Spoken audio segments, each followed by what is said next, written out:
For 40 years, a drowned forest stood in northern Australia.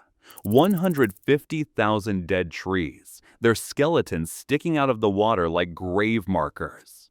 150,000 river red gums died standing, their trunks submerged beneath a lake that was never supposed to exist. For 40 years, the skeletons of those trees stuck out of the water like grave markers. And then, in 2010, the Australian government did something that no water authority had ever attempted at this scale. They did not repair the dam.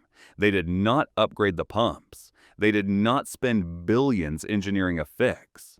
They blew a hole in the wall and let the lake drain away. The experts called it reckless. The locals called it destruction. The farmers who had fished that lake for 3 decades called it betrayal. But here is what nobody expected. Within 5 years, the mudflats started turning green. Within 10 years, endangered frogs were breeding in pools that had not existed since the 1960s. And in December 2023, drones flew over the site and dropped 150,000 seed pods into the soil, the exact number of trees that had drowned when the dam was built. The transformation was not magic. It was not luck. It was math. Because the lake that everyone wanted to save had a fatal flaw built into its geometry, a flaw so expensive, so wasteful, that the smartest thing engineers could do was erase their own work. The question is, what did they see that took 40 years to understand? Lake Mokoen was supposed to solve a problem. Northern Victoria is dry country, hot summers, unpredictable rain. The farmers who grew food for Australia's cities needed water security, and in the 1960s, the government promised to deliver it. The plan was simple: build an off-river storage, divert water from the broken river during wet winters, hold it in a natural depression, and release it downstream during dry summers when crops needed irrigation. On paper, it made sense. In practice, it was a slow-motion disaster. The problem was the shape. Lake Mokoen covered nearly 8,000 hectares when full. That is roughly the size of Manhattan, but the maximum depth was only 7 meters. Picture a dinner plate filled with water instead of a drinking glass. The surface area was enormous compared to the volume underneath. In the baking heat of an Australian summer, that geometry turned the lake into an evaporation engine. Every year, 50,000 megaliters of water vanished into the sky. Not leaked, not used, just gone, transformed into vapor and carried away by the wind. To put that in perspective, the broken river, the source feeding the lake, had a mean annual discharge of about 240,000 megaliters. The lake was losing roughly 21% of the river's entire yearly flow to evaporation alone. 1/5 of the water entering the system was being captured, stored, and then handed directly to the atmosphere. The storage was bleeding out faster than it could heal. But the waste was not just water. The shallow, warm, stagnant conditions created a perfect environment for blue-green algae. Throughout the 1990s, toxic blooms turned the lake into poison. The water could not be used for irrigation because it would contaminate crops. Livestock could not drink it. Swimmers could not touch it. During the 1983 drought, the entire lake drained naturally. The exposed lakebed baked in the sun, and decades of nutrient runoff from surrounding farms concentrated in the soil. When the lake refilled, those nutrients mobilized and the algal blooms came back worse than ever. By 2001, the lake cost $676,000 a year just to operate. It was losing water to the sky, poisoning what remained, and bleeding money. Beneath the surface, 150,000 dead trees stood in the dark. They were killed by the permanent flooding that river red gums cannot survive. Some of those trees had been shaped by the Yorta people for canoes and shields. They were living records of human history, drowned and rotting. Lake Mokoen had become what economists call a stranded asset. It was too expensive to maintain, too broken to fix, and too politically sensitive to abandon. The lake wasn't saving water, it was destroying it, and the only way to stop the destruction was to undo 50 years of engineering. The decision to drain Lake McCowan wasn't made lightly. A community group called Save Lake McCowan fought the decommissioning for years. For many residents, the lake had become part of the landscape. They had grown up fishing its shores. They had water skied across its surface. The artificial had become natural in their minds. But the math was undeniable. In 2004, the Victorian government ran the numbers. If they decommissioned the lake, they would recover 44,000 megaliters of water annually. That water could be returned to the Snowy and Murray rivers, helping to address the overallocation crisis threatening Australia's food production. The 44,000 figure was slightly lower than the 50,000 megaliters lost to evaporation because some water would still be needed to maintain the restored wetlands. But the savings were real, measurable, significant. In 2006, after years of consultation, the government released a future land use strategy. It was essentially a peace treaty. The plan acknowledged that recreational activities like water skiing would be lost, but it promised something different: a wetland of national significance, ecotourism, and a restored landscape that the community could steward. The government committed $20 million to ensure the restoration would not fail. Then came the engineering. The dam wall stretched 7.5 kilometers across the valley. Engineers couldn't simply open a gate and walk away. They had to carefully breach the embankment, calculating the size and location of the opening to ensure the lake would drain at a controlled rate. The breach had to be permanent, large enough to prevent the lake from ever refilling to its artificial capacity during floods, yet managed enough to protect downstream properties from sudden surges. They modified the outlet structure so that water managers could still manipulate levels on a smaller scale, simulating the natural wetting and drying cycles that Australian wetlands evolved to need. They severed the inlet channel from the broken river entirely, cutting off the artificial artery that had kept the lake on life support.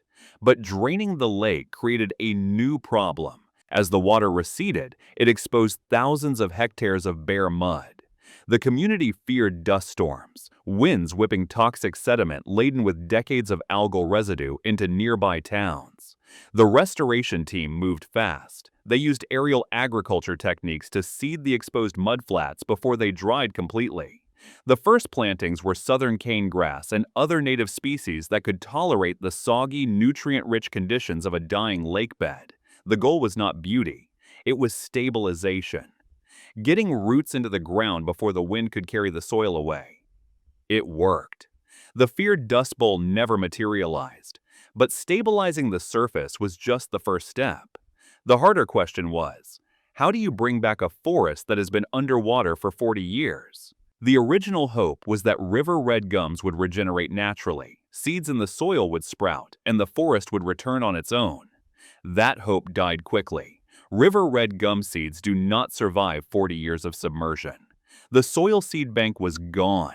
And worse, the exposed lakebed was perfect habitat for exotic weeds. Phalaris and paspalum carpeted the ground in thick green mats, choking out any native seedlings that tried to establish. The restoration team needed to break the cycle. Their solution was brutal: scalping. They brought in graders and scraped off the top 100 to 150 millimeters of soil across large sections of the site. This was not gentle gardening, it was landscape surgery. The scraping removed the weed seed bank and the nutrient-enriched topsoil that favored invasive species. What remained was heavy clay subsoil, hostile to weeds. But river red gums are adapted to exactly this kind of ground. They evolved in clay country. By subtracting the contaminated topsoil, the team added back the conditions that native trees needed to compete. Manual planting began.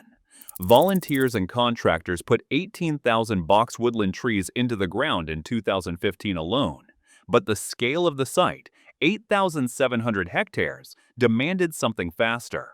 In December 2023, the solution arrived by AIR. Heavy-lift drones from a company called Airseed Technologies flew over 230 hectares of the former lakebed. They carried pre-made seed pods, biotech pellets containing river red gum seeds, nutrients, and biochar to protect against insects and dehydration. They dropped 150,000 of them, the same number as the trees drowned in 1971. It was not poetry, It was engineering at scale. Each pod was designed to sit dormant until rain arrived, then germinate in place. No nurseries, no transplanting, no army of volunteers with shovels, just precision delivery and patience. The transformation did not happen overnight. For the first few years, the site looked wounded, bare mud, scattered grass, the skeletal remains of the drowned forest still standing like monuments to the old lake. Visitors who remembered water skiing across blue water saw brown earth and wondered if the government had made a terrible mistake. But beneath the surface, the system was waking up. The key was the return of the pulse. Australian wetlands are not supposed to hold water permanently. They evolved to flood and dry, in rhythm with seasonal rains. When a wetland dries, the soil cracks open. Oxygen penetrates the sediment. Organic matter breaks down, releasing nutrients that have been locked away. Then the water returns, and that nutrient bank fuels an explosion of life. Tiny organisms bloom. Small fish feed on them. Birds feed on the fish. The cycle accelerates. Lake Mokoan had suppressed this rhythm for 40 years. Permanent flooding created permanent stagnation. Nutrients stayed trapped in airless sediment. Native fish could not compete with European carp, which thrived in the degraded conditions. The draining reset the clock. Water now enters the site from natural catchment runoff and targeted environmental deliveries. It fills the wetlands seasonally. It dries periodically. The ancient pattern has resumed, and the wildlife noticed. The growling grass frog, a species in serious decline across southeastern Australia, found refuge at Winton wetlands. The site became a release location for breeding programs, a testbed for conservation techniques. Carp screens were installed on inlet channels to prevent adult fish from re-entering during floods.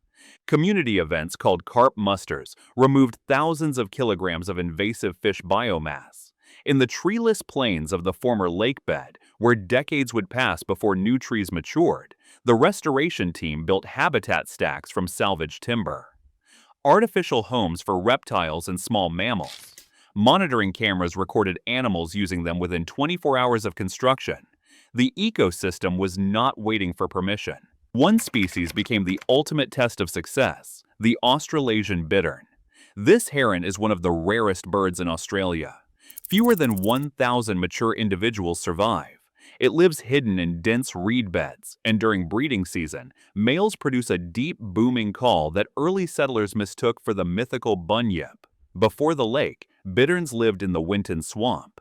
During the 40 years of flooding, only a single confirmed sighting was recorded in 1990.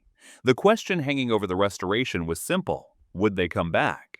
In 2024, the Murray-Darling Basin Authority officially designated Winton wetlands as an important site for the Australasian bittern. The habitat had returned. The conditions were right.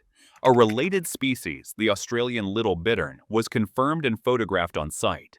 Ecologists noted this as a promising sign.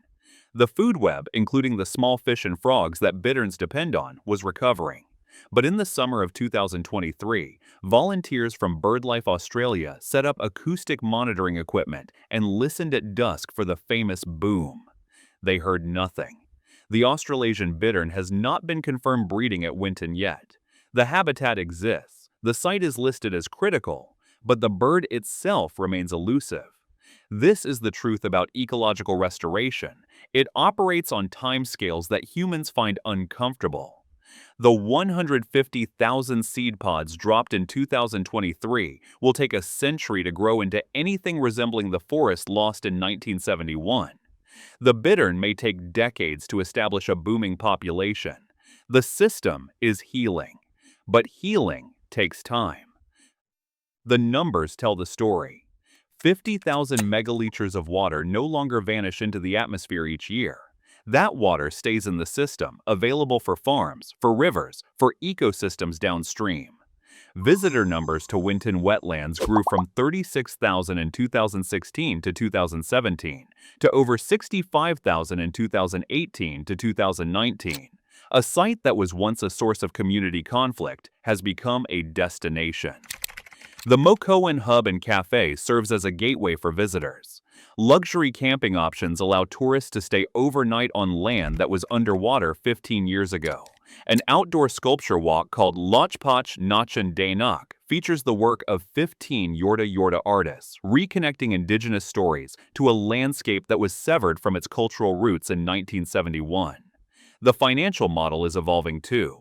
As the original $20 million in government funding runs down, the project is pioneering new approaches. Wetlands capture carbon at rates significantly higher than ordinary forests.